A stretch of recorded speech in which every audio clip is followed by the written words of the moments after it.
প্রিয় শিক্ষার্থী, আসসালামু আলাইকুম।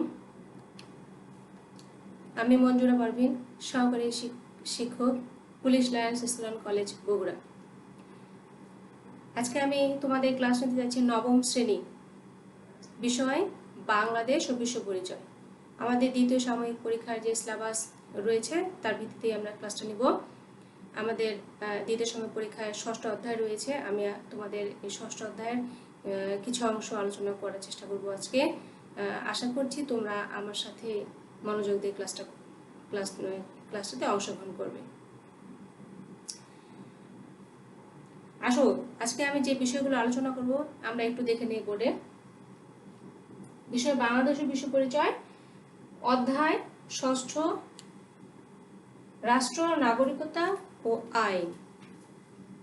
আলোচ্য বিষয় আমাদের আলোচ্য বিষয় আজকে 1 নাম্বার থাকবে রাষ্ট্রের ধারণা, 2 রাষ্ট্রের উপাদান, জনসমষ্টি, নির্দিষ্ট ভূখণ্ড, সরকার ও সার্বভৌমত্ব। 3 রাষ্ট্রের কার্যাবলী, অপরিহার্য বা মুখ্য কার্যাবলী, কল্যাণমূলক বা ঐচ্ছিক কার্যাবলী। দেখা যাক সম্পূর্ণ আমি আলোচনা করতে পারি কিনা, চেষ্টা করব। তোমরা আমার সঙ্গেই থাকবে। রাষ্ট্র, নাগরিকতা ও আইন। রাষ্ট্র হচ্ছে সামাজিক জীবনের সবচেয়ে গুরুত্বপূর্ণ রাজনৈতিক প্রতিষ্ঠান।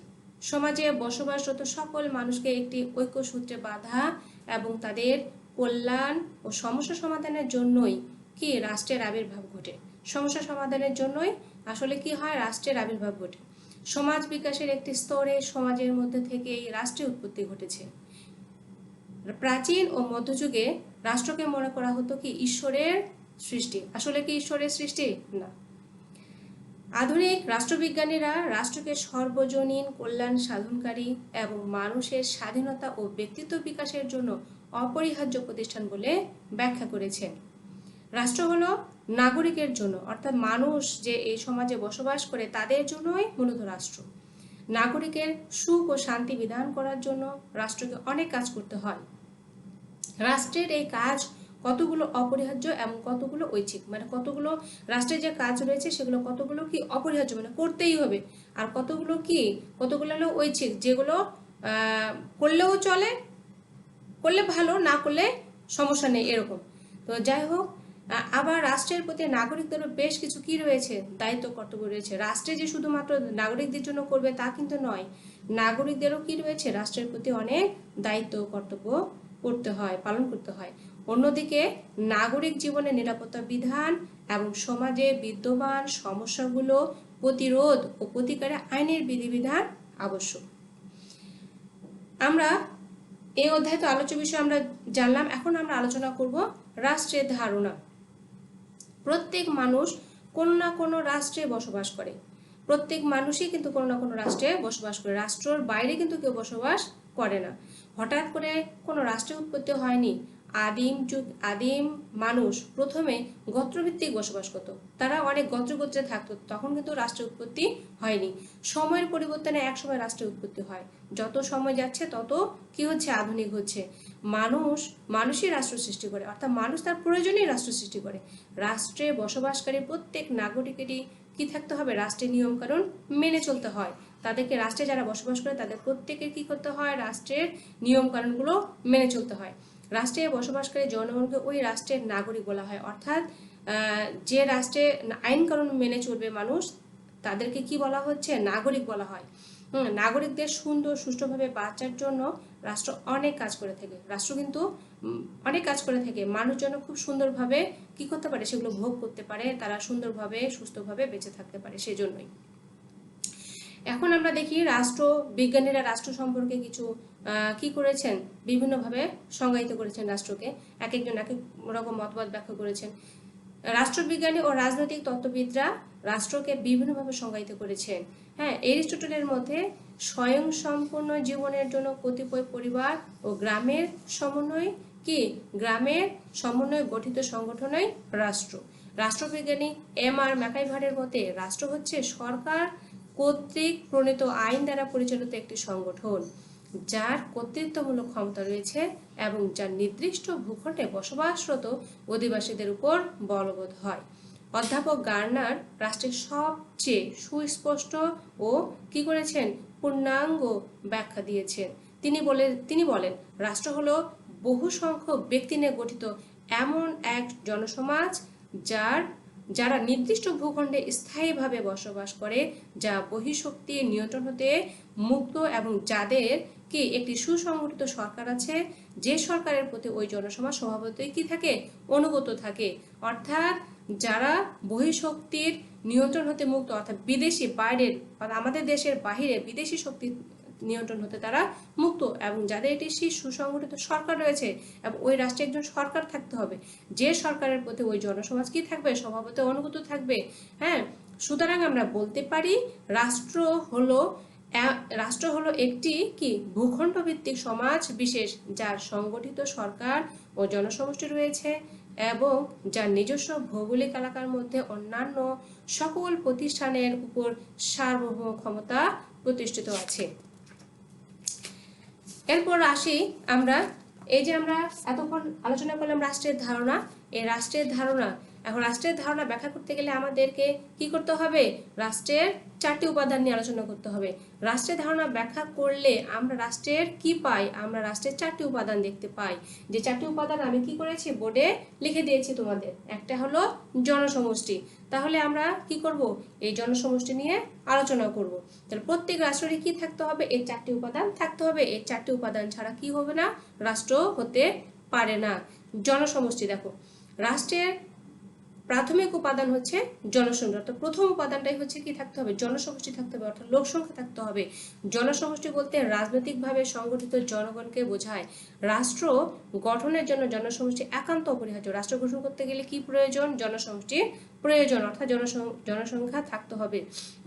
জনসমষ্টির ঐক্যবদ্ধ অর্থাৎ একত্রে ঐক্যবদ্ধ হওয়ার ইচ্ছা এবং পারস্পরিক সম্পর্ক হতে রাষ্ট্রের উদ্ভব হয়েছে। তবে রাষ্ট্র গঠনের জন্য জনসংখ্যা কত হবে তার কোনো কি নাই, ধরাবাঁধা নিয়ম নাই। অর্থাৎ জনসংখ্যা কমও হতে পারে কোনো রাষ্ট্রের, আবার কি হতে পারে, বেশিও হতে পারে। রাজনৈতিকভাবে রাষ্ট্রের জনসংখ্যা কয়েক কোটি হতে পারে, আবার কি হতে পারে, কয়েক হাজারও হতে পারে। গণচীন ও ভারতের কি জনসংখ্যা 100 কোটির উপরে, গণচীন আর ভারতের জনসংখ্যা 100 কোটির উপরে। অন্যদিকে স্যান মেরিনো আর মোনাকো এই দুটি ক্ষুদ্র রাষ্ট্রের জনসংখ্যা যথাক্রমে কত, 33,225 ও 38,000 কত 2016 অনুযায়ী, 2016 সালে যে হিসাব অনুযায়ী সে অনুযায়ী এই জনসংখ্যা এখন হয়তো একটু বেড়ে গিয়েছে। নির্দিষ্ট ভূখণ্ড, এটি গেল আমাদের কি জনসমষ্টি। এরপর আমরা আলোচনা করব নির্দিষ্ট ভূখণ্ড। নির্দিষ্ট ভূখণ্ড হচ্ছে রাষ্ট্রের অপরিহার্য দ্বিতীয় উপাদান। প্রত্যেক রাষ্ট্র একটি নির্দিষ্ট ভৌগোলিক সীমারেখা দ্বারা কি থাকে, নির্দিষ্ট ভৌগোলিক সীমারেখা দ্বারা পরিবেষ্টিত। ভূখণ্ড বলতে স্থলভাগ, সমুদ্র সীমা, আকাশ সীমাও বোঝায়। অর্থাৎ আকাশসীমাও কিন্তু বোঝায়। তোমরা হয়তো জানো না যে আকাশসীমা না থাকলে কিন্তু হবে না, একটা দেশের আকাশসীমাও কিন্তু থাকতে হবে। কেউ ইচ্ছা করলে কিন্তু তার আকাশসীমা কি করতে পারে না, কোনো দেশে এক দেশ থেকে আরেক দেশে অতিক্রম করতে পারে না। এরপর আসে দেখো, রাষ্ট্রের জনগণের বসবাসের জন্য নির্দিষ্ট ভূখণ্ডের উপর নিয়ন্ত্রণ আবশ্যক। জনসমষ্টি ঐক্যবদ্ধ হয়ে জাতীয়তাবাদী আন্দোলন, সংগ্রাম ও যুদ্ধের মাধ্যমে অথবা সাংবিধানিকভাবে নির্দিষ্ট ভূখণ্ডের উপর নিয়ন্ত্রণ প্রতিষ্ঠা করে। প্রতিটি রাষ্ট্রই ভূখণ্ডের সীমানা কেন্দ্রিক নিরাপত্তা বেষ্টনী গড়ে তোলে। ভূখণ্ড বড় বা ছোট হতে পারে, ভূখণ্ডটা কি হতে পারে, বড় হতে পারে, ছোট হতে পারে। এরপর হচ্ছে ছোট হতে পারে, যেমন রাশিয়ার আয়তন অনেক বড়, আর কি বলছে ছোট আয়তনের রাষ্ট্র হলো কি দারুসালাম, সুইজারল্যান্ড, ব্রুনাই ইত্যাদি। এই দেশগুলো ছোট। 1971 সালে মহান স্বাধীনতা যুদ্ধের মাধ্যমে বাংলাদেশ ভূখণ্ডটি পৃথিবীর মানচিত্রে সার্বভৌম স্বাধীন রাষ্ট্র হিসেবে স্থান পায়। অনেক সময় রাষ্ট্রের নির্দিষ্ট ভূখণ্ড বেশ কয়েকটি দ্বীপের সমষ্টিও হতে পারে, কয়েকটি দ্বীপের উপরেও একটা রাষ্ট্র হতে পারে, যেমন কি জাপান, মালয়েশিয়া, ইন্দোনেশিয়া প্রভৃতি। সরকার, রাষ্ট্রের অপরিহার্য তৃতীয় উপাদান হলো সরকার। সরকার গঠনের মাধ্যমে নির্দিষ্ট ভূখণ্ডের উপর কর্তৃত্ব প্রতিষ্ঠিত হয়। এর মাধ্যমে রাষ্ট্র গঠন আংশিকভাবে সম্পন্ন হয়। রাষ্ট্র তো গঠন করতেই হবে, তবে কি আংশিকভাবে কিছুটা সম্পন্ন হয় সে কথা বলা হচ্ছে। রাষ্ট্র পরিচালনার জন্য 3টি বিভাগ থাকে। রাষ্ট্রকে পরিচালনার জন্য কয়টি বিভাগ থাকে? 3টি বিভাগ। একটা হলো আইন বিভাগ, দ্বিতীয়টা হলো কি শাসন বিভাগ, তারপরটা হলো 3 নম্বরটা হলো বিচার বিভাগ। এরপর আসছে এই 3 বিভাগের সমন্বয়ে সরকার গঠিত হয়। অর্থাৎ এই 3টি বিভাগে কি এই 3টি বিভাগ দ্বারাই সরকার আসলে পরিচালিত হয়। গণতান্ত্রিক ব্যবস্থায় সাধারণত নির্বাচনের মাধ্যমে জনগণ কি করে তাদের সরকার গঠন করে, অর্থাৎ জনগণ ভোট দিয়ে সরকার নির্বাচন করে। এটিকে বলা হচ্ছে গণতান্ত্রিক সরকার ব্যবস্থা। সরকার পদ্ধতি বিভিন্ন রাষ্ট্রে বিভিন্ন হতে পারে। সরকার বলতে ব্যাপক অর্থে শাসক গোষ্ঠীর সকলকে বোঝায়, যারা প্রত্যক্ষ এবং পরোক্ষভাবে কি থাকে রাষ্ট্রীয় ক্ষমতা পরিচালনায় অংশগ্রহণ করে। কেউ কেউ প্রত্যক্ষভাবে অংশগ্রহণ করে, কেউ কেউ পরোক্ষভাবে অংশগ্রহণ করে। অর্থাৎ সরকার ব্যবস্থা যারা সকলেই থাকে, সকলকেই কি বলা হচ্ছে? সরকার বলা হচ্ছে। অর্থাৎ রাষ্ট্রের ক্ষমতা সরকার কর্তৃক কি হয়? পরিচালিত হয়। অধ্যাপক গার্নারের মতে রাষ্ট্র যদি হয় জীবদেহ, তবে সরকার হলো এর মস্তিষ্ক স্বরূপ। অর্থাৎ একটি মানুষের পুরো বডিকে কি করা হচ্ছে? মাথাটাকে সরকার হিসেবে তুলনা করা হচ্ছে, আর বডিটাকে কি বলা হচ্ছে? রাষ্ট্র যদি হয় জীবদেহ, রাষ্ট্রটাকে বলা হচ্ছে জীব, একটা জীবের দেহ, আর মস্তিষ্কটাকে বলা হচ্ছে সরকার। অর্থাৎ আমাদের মাথাটাকে যেমন পুরো বডিটা কি করে পরিচালনা করে, ঠিক সেরকম কি হয়? সরকার পুরো রাষ্ট্রকে পরিচালনা করে। সার্বভৌমত্ব। রাষ্ট্র গঠনের মুখ্য উপাদান সার্বভৌমত্ব বা সার্বভৌমিকতা। সার্বভৌম শব্দ দ্বারা চরম ও চূড়ান্ত ক্ষমতাকে বোঝায়। সার্বভৌমত্ব প্রতিষ্ঠার মাধ্যমে রাষ্ট্রের গঠন কি পায়? পূর্ণতা পায়। এই ক্ষমতা রাষ্ট্রকে কি করে? এই ক্ষমতা রাষ্ট্রকে অন্যান্য সংস্থা থেকে পৃথক করে।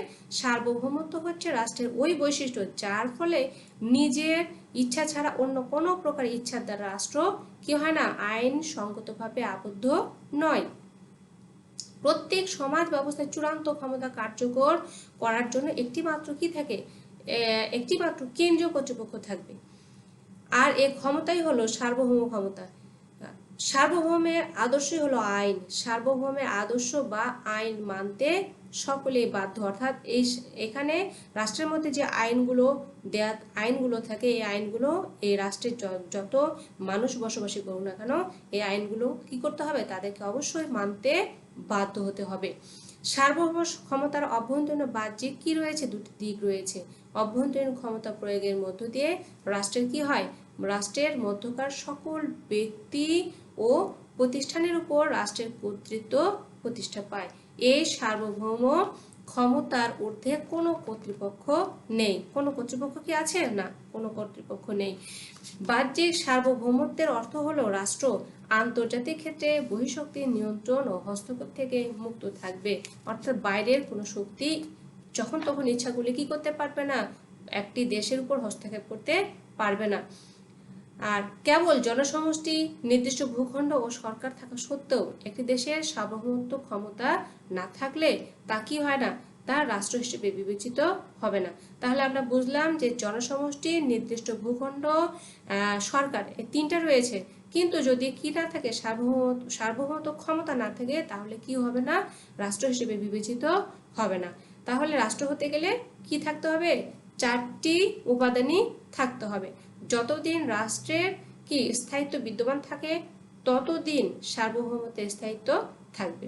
সরকারের পরিবর্তন সার্বভৌমত্বের স্থায়িত্বকে কি করে না? নষ্ট করে না। সরকার পরিবর্তন হয়, 5 বছর পর পর ইলেকশন হয়, হ্যাঁ, কিন্তু কি হয় না? তার সার্বভৌমত্ব স্থায়িত্বটা নষ্ট হয় না। সুতরাং জনসমষ্টি, নির্দিষ্ট ভূখণ্ড, সরকার এবং সার্বভৌমত্ব, এই 4টি উপাদান নিয়েই কি হয়? রাষ্ট্র গঠিত হয়। এর যে কোনো একটি উপাদান না হলে রাষ্ট্র গঠিত হতে পারে না। অর্থাৎ 4টির একটিও যদি বাদ পড়ে, তাহলে কি হবে না? রাষ্ট্র হবে না। 4টি থাকতে হবে উপাদান, তবে সেটাকে কি বলা হবে? রাষ্ট্র বলা হবে। এরপর আসি আমরা রাষ্ট্রের কার্যাবলী। রাষ্ট্রের অনেকগুলো কাজ রয়েছে। আমরা এখন আলোচনা করব রাষ্ট্রের আসলে কি ধরনের কাজ রয়েছে, সেগুলো একটু দেখব। সমাজের অঙ্গ হিসেবে রাষ্ট্র কি কাজ করে কিংবা রাষ্ট্র কি করতে পারে আমাদের জানা দরকার। অর্থাৎ জনগণের জন্য রাষ্ট্র কি ধরনের সেবা প্রদান করে এবং এর সামর্থ্য কতটুকু এই পাঠ থেকে আমরা জানব। মানুষের প্রয়োজনে রাষ্ট্র গড়ে উঠেছে। মানুষের প্রয়োজনে কিন্তু কি কি গড়ে উঠেছে? রাষ্ট্র গড়ে উঠেছে। মানব জীবনের সামগ্রিক কল্যাণ সাধনই রাষ্ট্রের কাজ, অর্থাৎ মানুষের জীবনের যত ভালো মন্দ কাজ সবগুলো কি কল্যাণ সাধন করাই হলো কার কাজ? রাষ্ট্রের কাজ। বিশ্লেষকদের মতে রাষ্ট্র প্রধানত দুই ধরনের ভূমিকা পালন করে। কত ধরনের? দুই ধরনের ভূমিকা পালন করে থাকে। একটা হলো নিয়ন্ত্রণমূলক, আর একটি হচ্ছে কল্যাণমূলক। এই দুই ধরনের ভূমিকার ভিত্তিতে আধুনিক রাষ্ট্রের কার্যাবলীকে দুটি শ্রেণীতে ভাগ করা যায়। দুই ধরনের হলো, একটা নিয়ন্ত্রণমূলক আর একটি হলো কল্যাণমূলক। আর এই দুই ধরনের ভূমিকার ভিত্তিতে আধুনিক রাষ্ট্রের কার্যাবলীকে কি করা হচ্ছে? দুটি শ্রেণীতে ভাগ করা যায়। যেমন কি অপরিহার্য বা মুখ্য কার্যাবলী, এবং আমি এখানে লিখে দিয়েছি অপরিহার্য বা মুখ্য কার্যাবলী, আর দ্বিতীয়টি হচ্ছে কি কল্যাণমূলক বা ঐচ্ছিক কার্যাবলী। আসো আমরা এবার আলোচনা করি অপরিহার্য বা মুখ্য কার্যাবলী। রাষ্ট্রের অস্তিত্ব, স্বাধীনতা ও সার্বভৌমত্ব এবং রাষ্ট্রে বসবাসরত জনগণের অধিকার সংরক্ষণের জন্য রাষ্ট্র যে সমস্ত পদক্ষেপ গ্রহণ করে সেগুলোকে অপরিহার্য বা মুখ্য কাজ বলা হয়। মানে একেবারে বাধ্যতামূলক, রাষ্ট্র এই কাজগুলো একেবারে করবেই, যেগুলো অপরিহার্য, করতেই হবে। যেমন আমি আরেকবার বলছি, রাষ্ট্রের অস্তিত্ব, স্বাধীনতা ও সার্বভৌমত্ব এবং রাষ্ট্রে বসবাসরত জনগণের অধিকার। রাষ্ট্রে যে বসবাস করে জনগণ, সেই জনগণের কথা বলা হচ্ছে। রাষ্ট্রে বসবাসরত জনগণের অধিকার সংরক্ষণের জন্য রাষ্ট্র যেই সমস্ত পদক্ষেপ গ্রহণ করে, মানে যে কাজগুলো গ্রহণ করে সেগুলোকে বলা হচ্ছে কি অপরিহার্য বা মুখ্য কাজ। রাষ্ট্রের অপরিহার্য কাজগুলো যে কাজগুলো মানে একেবারেই করে, বাধ্যবাধকতামূলক সরকার করতে, সে কাজগুলো কি দেখি নিম্নরূপ। এম.আর. ম্যাকাইভার কি করেছেন? তার মডার্ন স্টেট গ্রন্থে বলেছেন, আইন শৃঙ্খলা রক্ষা করা রাষ্ট্রের প্রাথমিক কাজ বা দায়িত্ব। অর্থাৎ কি বলেছেন ম্যাকাইভার? তার মডার্ন স্টেট একটা গ্রন্থে বলেছেন যে আইন শৃঙ্খলা রক্ষা করা রাষ্ট্রের কি প্রাথমিক কাজ, প্রথম কাজ হচ্ছে একটি দেশের কি আইন শৃঙ্খলা রক্ষা করা। নাগরিকদের জীবন ও সম্পত্তির নিরাপত্তা এবং ব্যক্তি স্বাধীনতা রক্ষার নিশ্চয়তা থেকে রাষ্ট্র নামক সংগঠনের সৃষ্টি হয়। বলছে যে নাগরিকদের জীবন ও সম্পত্তির নিরাপত্তা, অর্থাৎ আমাদের যে সম্পত্তিগুলো রয়েছে সেগুলো কি থাকতে হবে? অবশ্যই নিরাপত্তা থাকতে হবে। তা না হলে তো যখন তখন যে কেউ কি করবে, এগুলো মানুষ নিয়ে নেবে। তো এগুলো আমাদের সবসময় আইন আছে, বিধান আছে বলেই মানুষ কিন্তু ইচ্ছাকৃতভাবে কি করতে পারে না, নিয়ে নিতে পারে না, সেই সম্পত্তিটা নিয়ে হস্তক্ষেপ করতে পারে না। ব্যক্তি স্বাধীনতা রক্ষার নিশ্চয়তা থেকে রাষ্ট্র নামক সংগঠনের কি হয়? সৃষ্টি হয়। জনসাধারণকে আইন মেনে চলতে বাধ্য করা, অর্থাৎ জনগণকে আইন কানুনটা কি করতে হবে? মেনে চলতে বাধ্য করা, মানতে বাধ্য হবে। যে আইনই থাকুক না কেন সেটাকে কি করতে হবে? জনগণ মেনে চলবে। সমাজের শান্তি শৃঙ্খলা কি করবে? সে সমাজের শান্তি ভঙ্গকারীদের, অর্থাৎ যারা শান্তি নষ্ট করে, এরকম মানুষদের কথা বলা হচ্ছে, তাদের কি করতে? শাস্তির বেতন, তাদের শাস্তি দিতে হবে। এবং কি সামগ্রিক অভ্যন্তরীণ শান্তি শৃঙ্খলা বজায় রাখা রাষ্ট্রের প্রধান কাজ। অর্থাৎ আমাদের যেন দেশের ভিতরে কোনো রকম কি না হয়, অশান্তি না হয়, শান্তি শৃঙ্খলাটা ঠিকভাবে থাকে, সেটা কি শান্তি শৃঙ্খলা বজায় রাখাটাও রাষ্ট্রের কাজ।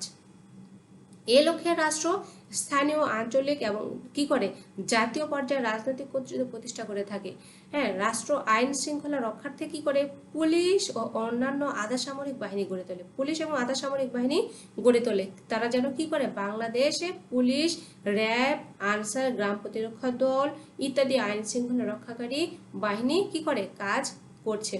বাংলাদেশে এরা কি করছে? আইন শৃঙ্খলা রক্ষা করছে। জাতীয় নিরাপত্তা, স্বাধীনতা ও সার্বভৌমত্ব রক্ষা করা রাষ্ট্রের আরও একটি অপরিহার্য কাজ। দেশের ভৌগোলিক অখণ্ডতা এবং বৈদেশিক আক্রমণ থেকে কি দেশকে রক্ষা করার জন্য প্রতিরক্ষা বাহিনী গঠন ও পরিচালনা রাষ্ট্রের অপরিহার্য দায়িত্ব। অর্থাৎ অন্যান্য দেশ যেন হঠাৎ করে কি করতে পারে না, একটি দেশের উপর হস্তক্ষেপ করতে পারে না। এরপর আসছে আইন প্রণয়ন, আইনের শাসন ও কি ন্যায় বিচার প্রতিষ্ঠা করা রাষ্ট্রের মৌলিক কাজ। অর্থাৎ বলছে যে আইন প্রণয়ন করতে হবে, আইনের শাসন ও ন্যায় বিচার প্রতিষ্ঠা করাও রাষ্ট্রের কি মৌলিক কাজ। রাষ্ট্রের আইনসভা বা পার্লামেন্টের মাধ্যমে আইন প্রণীত হয়। আমরা জানি জাতীয় সংসদ বা পার্লামেন্ট যেটাকে বলা হচ্ছে জাতীয়, আর রাষ্ট্রীয় আইনসভা বা পার্লামেন্টের মাধ্যমে আইন কি হয়? প্রণীত হয়। দেশের প্রধান বিচারপতির নেতৃত্বে, দেশের যে প্রধান বিচারপতি রয়েছে তার নেতৃত্বে কি হয়? Judicial council, supreme court, high court, জজ কোর্ট প্রভৃতি বিচারালয়ে কি হয়, বিচারালয়ের মাধ্যমে দেশের সুষ্ঠু বিচার ব্যবস্থা গড়ে তোলা রাষ্ট্রের কি আবশ্যিক কাজের মাধ্যমে কাজের মধ্যে পড়ে। এরপর অর্থ ও সম্পদের সুষ্ঠু ব্যবস্থাপনা, অর্থ ও সম্পদের সুষ্ঠু ব্যবস্থাপনা এবং রাষ্ট্র পরিচালনায় কি অর্থ সংগ্রহ ও বন্টন ব্যবস্থা গড়ে তোলা রাষ্ট্রের একটি মুখ্য কাজ। তাহলে রাষ্ট্রের মুখ্য কাজ আরেকটি হলো অর্থ ও সম্পদের কি সুষ্ঠু ব্যবস্থাপনা এবং রাষ্ট্র পরিচালনায় অর্থ সংগ্রহ ও বন্টন ব্যবস্থা গড়ে তোলা রাষ্ট্রের একটি মুখ্য কাজ। রাষ্ট্রের বিভিন্ন ধরনের কার্য সুষ্ঠুভাবে সম্পাদনের জন্য প্রচুর অর্থের প্রয়োজন হয়। একটি রাষ্ট্রকে খুব সুন্দরভাবে পরিচালনা করতে গেলে অবশ্যই কিসের প্রয়োজন, অর্থের প্রয়োজন, এবং এই অর্থটা কি করে সুষ্ঠুভাবে সম্পাদন করে থাকে রাষ্ট্র। রাষ্ট্রের বিভিন্ন ধরনের কার্য সুষ্ঠুভাবে সম্পাদনের জন্য কি প্রয়োজন, অর্থের প্রয়োজন। বিভিন্ন উৎস থেকে কি করে এই অর্থ সংগ্রহ করা রাষ্ট্রের অপরিহার্য কাজ। এরপর আসছে কল্যাণমূলক। এরপর আমরা এখন দেখব কল্যাণমূলক বা ঐচ্ছিক কার্যাবলীগুলো কি রাষ্ট্রের। কল্যাণমূলক বা ঐচ্ছিক কার্যাবলী বর্তমানে প্রত্যেকটি রাষ্ট্রের কল্যাণমূলক রাষ্ট্র হিসেবে নিজেদের দাবি করে। প্রতিটা রাষ্ট্রই কিন্তু বলে যে আমি অনেক ভালো কাজ করছি আমার দেশের জন্য, সেজন্য তারা কি নিজেরাই দাবি করে যে কল্যাণমূলক রাষ্ট্র। রাজনৈতিক তত্ত্ববিদরা একমত যে রাষ্ট্রের কি ভূমিকা শুধু আইন শৃঙ্খলা রক্ষা এবং কর আদায়ের মাধ্যমে সীমাবদ্ধ হওয়া উচিত নয়। শুধু কি আইন শৃঙ্খলা রক্ষা করা আর কর আদায় করলেই কি একটি পরিপূর্ণ রাষ্ট্র হবে? না, একটি পরিপূর্ণ রাষ্ট্র হতে গেলে অবশ্যই কি অনেকগুলো ঐচ্ছিক কাজ করতে হয়। এবং দেখো কি বলছে এখানে, যে রাষ্ট্রকে অবশ্যই সমাজের সামগ্রিক উন্নতির জন্য নাগরিকদের নৈতিক, সামাজিক, সাংস্কৃতিক, অর্থনৈতিক জীবনের পরিপূর্ণ বিকাশে কল্যাণমূলক ভূমিকায় অবতীর্ণ হতে হবে। তাহলে একটি রাষ্ট্র কি পরিপূর্ণতা পাবে। রাষ্ট্রকে অবশ্যই কি থাকতে হবে, সমাজের সামগ্রিক উন্নতির জন্য নাগরিকদের নৈতিক, সামাজিক, সাংস্কৃতিক, অর্থনৈতিক জীবনের পরিপূর্ণ বিকাশে কল্যাণমূলক ভূমিকা অবতীর্ণ হতে হবে। জনকল্যাণ ও উন্নয়নে রাষ্ট্রের এই কাজগুলো ঐচ্ছিক বা কি গৌণ কাজ। যে রাষ্ট্র অর্থনৈতিকভাবে যত বেশি উন্নত, যে রাষ্ট্র, আমি আবার বলছি, যে রাষ্ট্র অর্থনৈতিকভাবে যত বেশি উন্নত তার ঐচ্ছিক কার্যাবলী তত বেশি, অর্থাৎ মুখ্য বা গৌণ কাজগুলো বাদ দিয়ে তারা কি করে ঐচ্ছিক কাজগুলো বেশি পরিমাণে করে থাকে। তবেই তারা কি করে, তবেই তারা নিজেদেরকে উন্নত রাষ্ট্র হিসেবে গণ্য করে। রাষ্ট্রের জনসাধারণকে শিক্ষিত করে তোলা রাষ্ট্রের সবচেয়ে গুরুত্বপূর্ণ কাজ। তাহলে সবচেয়ে গুরুত্বপূর্ণ কাজের মধ্যে একটি হলো জনগণকে শিক্ষিত করে গড়ে তুলতে হবে। শিক্ষিত জনগোষ্ঠী রাষ্ট্রের সবচেয়ে বড় সম্পদ। আমি শিক্ষিত না হলে, আবার দেশের মানুষ শিক্ষিত না হলে কি হবে না, দেশ উন্নত হতে পারবে না। শিক্ষিত নাগরিক তার অধিকার, দায়িত্ব ও কর্তব্য সম্পর্কে কি হয়, সচেতন হয় এবং দেশপ্রেমে উদ্বুদ্ধ হন। এজন্য রাষ্ট্র শিক্ষা বিস্তারের প্রতি অধিক গুরুত্ব আরোপ করে থাকেন এবং শিক্ষা সুবিধা মানুষের দোরগোড়ায় পৌঁছে দেয়। সরকার বাধ্যতামূলক প্রাথমিক শিক্ষা প্রবর্তন করে নারী শিক্ষার উপর গুরুত্বপূর্ণ বয়স্ক শিক্ষার ব্যবস্থা করে ও নিরক্ষরতা দূরীকরণের জন্য বিভিন্ন ধরনের কার্যক্রম পরিচালনা করে থাকেন। তাহলে কি করে থাকেন, নারী শিক্ষার উপর গুরুত্ব সহ বয়স্কদের যে শিক্ষা দিতে হবে সেটাও খুব গুরুত্বপূর্ণ গুরুত্ব দেয়। আরেকটা হচ্ছে কি নিরক্ষরতা, অর্থাৎ আমাদের দেশে যারা কি রয়েছে, নিরক্ষর রয়েছে, তাদেরকেও কি করে, তাদেরকেও শিক্ষিত করার চেষ্টায় তিনি থাকেন। এরপর আসছি জনগণের কি নিত্য প্রয়োজনীয় খাদ্যপণ্য যেমন কি চাল, ডাল, আটা, ময়দা, চিনি, তেল ইত্যাদি সরবরাহ প্রক্রিয়া সচল রাখা রাষ্ট্রের গুরুত্বপূর্ণ কাজ। তাহলে আমরা দেখছি যে শিক্ষার পরে আসছে যে নিত্য প্রয়োজনীয় যে জিনিসগুলো সবসময় কি করে বাজারে দাম ওঠানামা করে, সেগুলোকে যেন সবসময় কি মানুষ যেন তার ক্রয়ের মধ্যেই যেন থাকতে পারে, সেজন্য সেগুলোকে সরকার কি করে নিয়ন্ত্রণ, বাজার দামটাকে সরকার কি করে নিয়ন্ত্রণ করে। তাহলে জনগণের নিত্য প্রয়োজনীয় খাদ্যপণ্য যেমন কি চাল, ডাল, আটা, ময়দা, চিনি, তেল ইত্যাদি সরবরাহ প্রক্রিয়া সচল রাখা রাষ্ট্রের গুরুত্বপূর্ণ কাজ।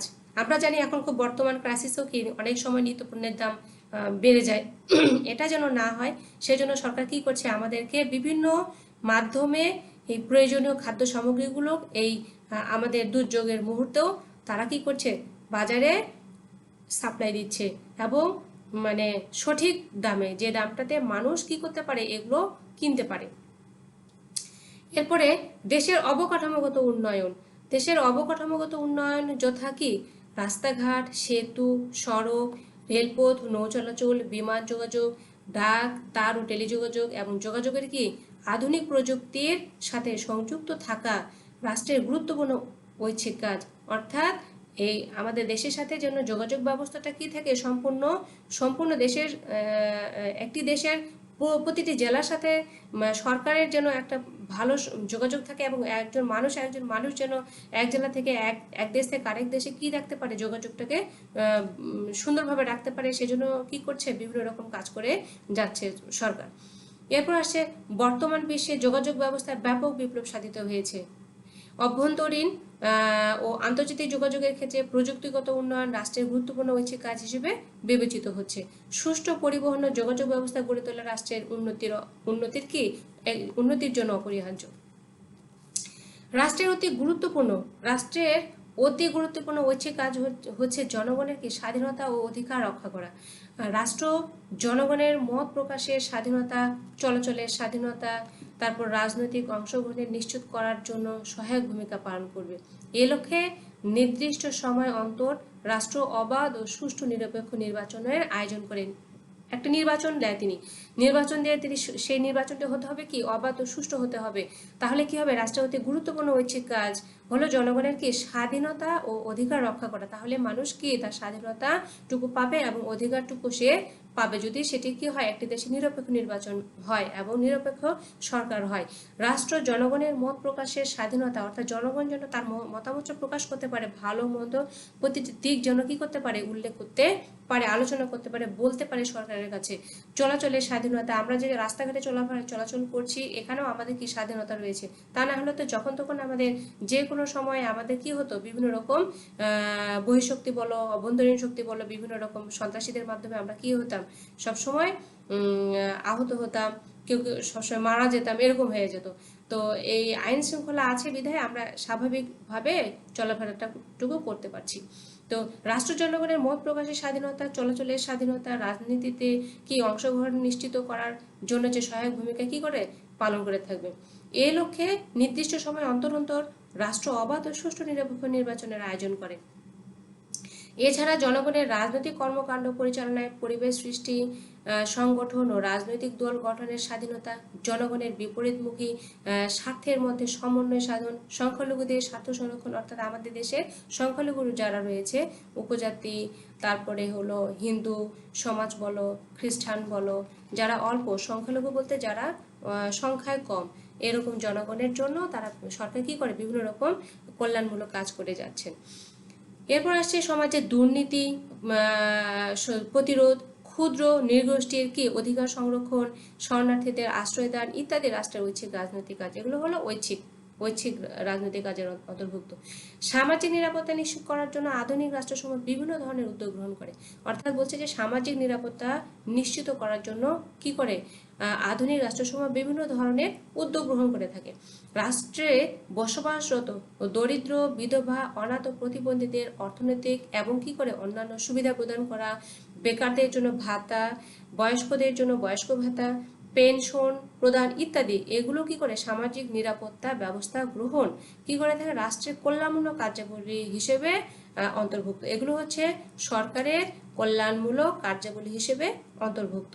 রাষ্ট্রের বিশাল কর্মী বাহিনীকে পরিচালনা করা, বলছে যে রাষ্ট্রের বিশাল কর্মী বাহিনীকে পরিচালনা করা ও সুস্থ রাখা রাষ্ট্রের ঐচ্ছিক কাজ। শ্রমিকদের স্বার্থ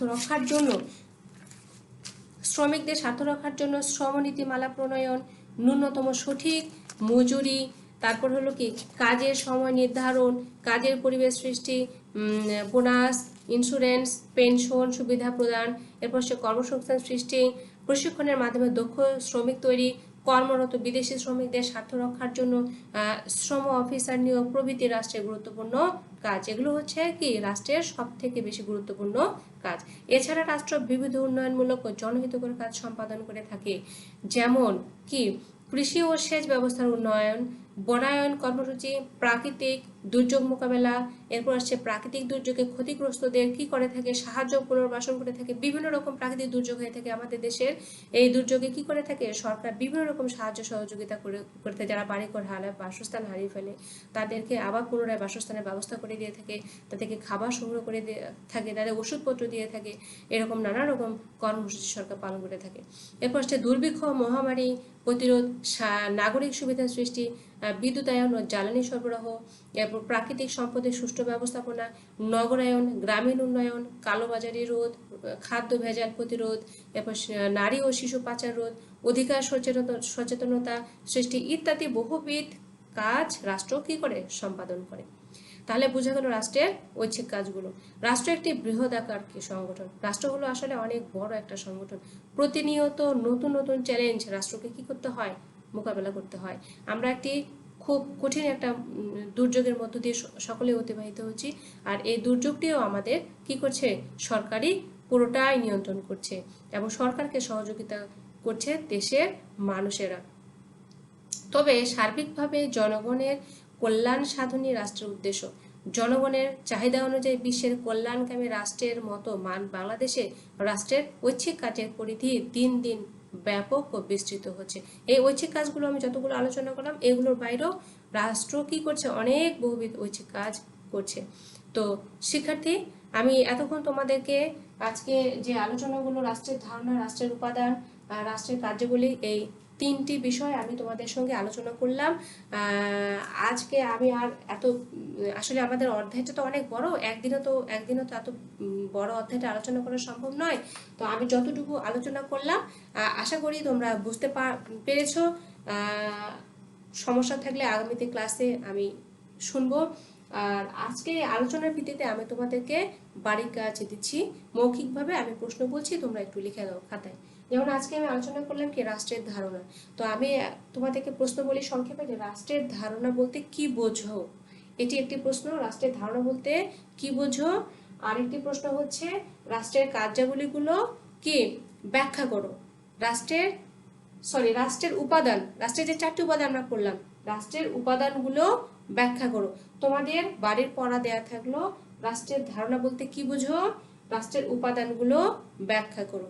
এই দুটি প্রশ্ন খুব সুন্দরভাবে ভালো মতো পড়বে, বইটা খুব ভালোভাবে পড়বে, রিডিং করবে, পড়ে বোঝার চেষ্টা করবে, আর এই দুটি প্রশ্নের উত্তর সুন্দরভাবে লেখার চেষ্টা করবে পড়ে। তো ঠিক আছে, আজকে এই পর্যন্তই। তোমরা সবাই ভালো থাকো, সুস্থ থাকো, সুন্দর থাকো। আল্লাহ হাফেজ। বাংলাদেশ চিরদিন।